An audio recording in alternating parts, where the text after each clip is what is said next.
All right, so now that you've made your motion, I want to orient you with the right side of the page over here, where you see what we call the ICP Matrix. And what the ICP Matrix is, for every segment that you have running across the top and persona down the side, you'll get a unique intersection, and each intersection is its own ICP.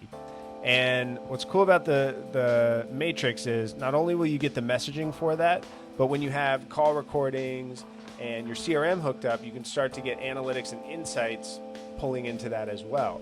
For instance, we'll have a lot of data around what's happening in that ICP. What's the sentiment, what's the deal count, the deal status, what objections are coming up, pain points, things like that.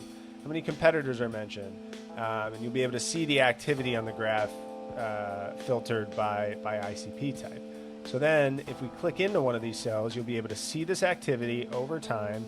You'll be able to see like what is it? Is it coming through calls, meetings, things like that? What's the sentiment?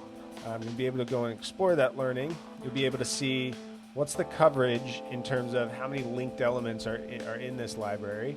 And then finally, we'll be able to go through and look at the specific messaging for this specific intersection, this ICP.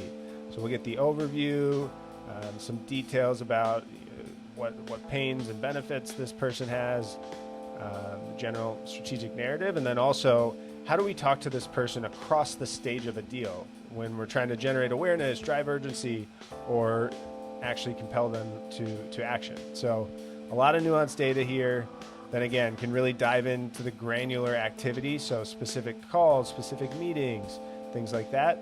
And then the linked elements are really, what parts of the library are coming back in here. And so we can even, go ahead and say, oh, I also want to add Anthropic as a reference customer for this ICP. We can start to really tailor what library information is available to these specific ICP cells. So a lot of rich data in the ICP matrix, a lot of granularity that's all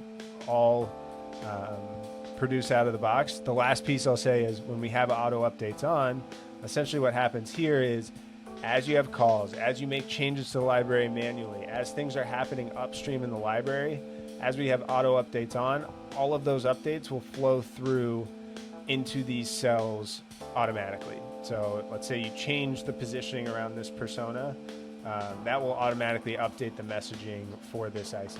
So you'll get that automatically updated. This playbook can be living and constantly evolving as your library changes. So hopefully that's helpful. Let me know if you have any questions. Reach out, please.